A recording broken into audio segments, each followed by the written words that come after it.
So we draw in a new line just parallel to the original RT line. We keep drawing it in until it's this, I don't know what kind of color that is, light blue, very light purple, until it just touches U1, which would be at point D. A to D is our substitution effect.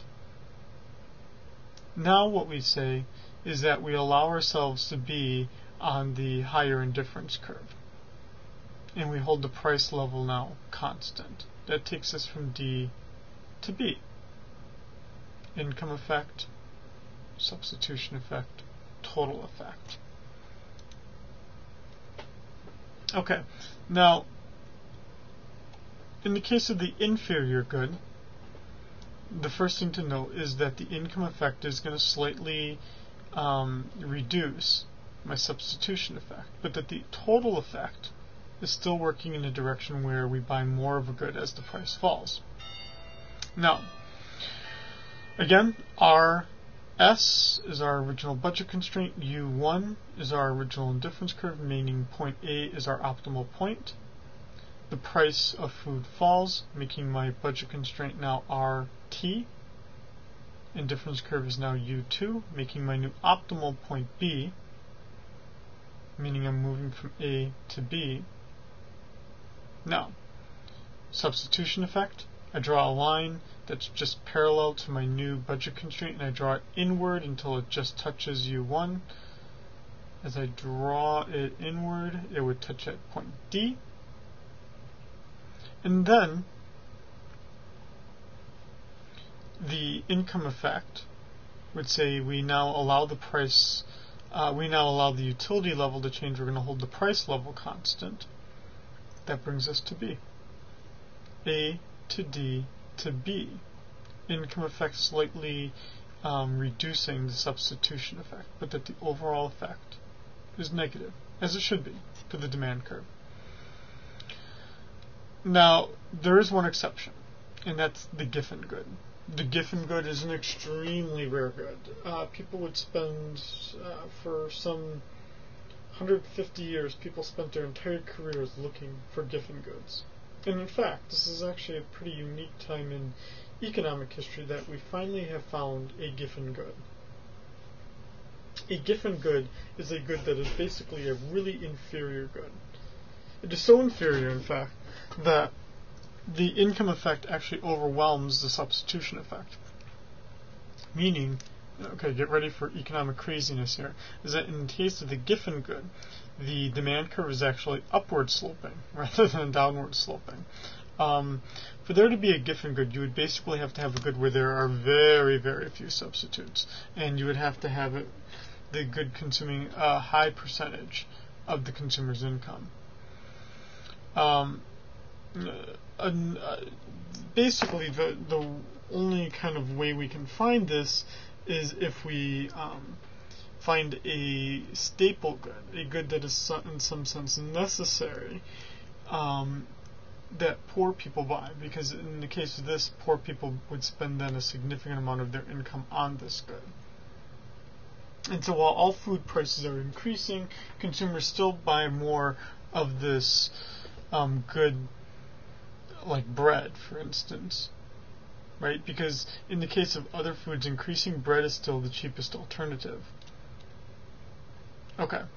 If we'd been taking this class 115 years ago, hey, around the time of the founding of Stout, if I'm not mistaken, although I very well could be, right? So if we were here with James Stout and we were taking this class, and we were taking this class online, we would probably give this kind of quote, right?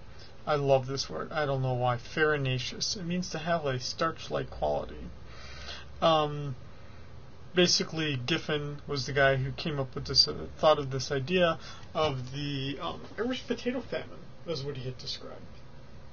And for many years, Irish potatoes were considered, during the Irish potato famine, which was sort of a disease that hit potatoes in Ireland, and in Ireland, a lot of people relied on that food item for their daily living, and people ended up still buying more and more potatoes, even though the price was increasing because it was still the cheapest alternative. Now, before I go on, the problem with that, and it was disproved a few years later after Giffen had said this, the problem with that is that also the Irish, though, were the farmers, so they theoretically would have had increases in their income.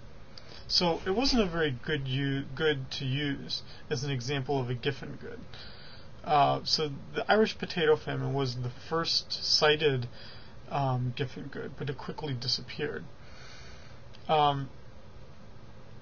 Now, in terms of how this looks, you'll notice that the indifference curves just look really screwed up. They have basically, they're incredibly steep on the left-hand side and incredibly wide, the divergence, incredibly wide on the right-hand side. And what you see here, right, is this idea that the income effect actually overwhelms the substitution effect. We would be starting off at E1, price of movie falls, which makes this budget constraint go outward to here, right? Making E2 our new point. But if we wanted to break down that, draw the line that's parallel to this new budget constraint, draw it inwards until it's at this line right here, and it would be touching at E star. So E1 to E star would be our substitution effect, and then the income effect would overwhelm that. Okay, so then when we add this to our chart here, what we see is that the Giffen good is basically the really, really inferior good.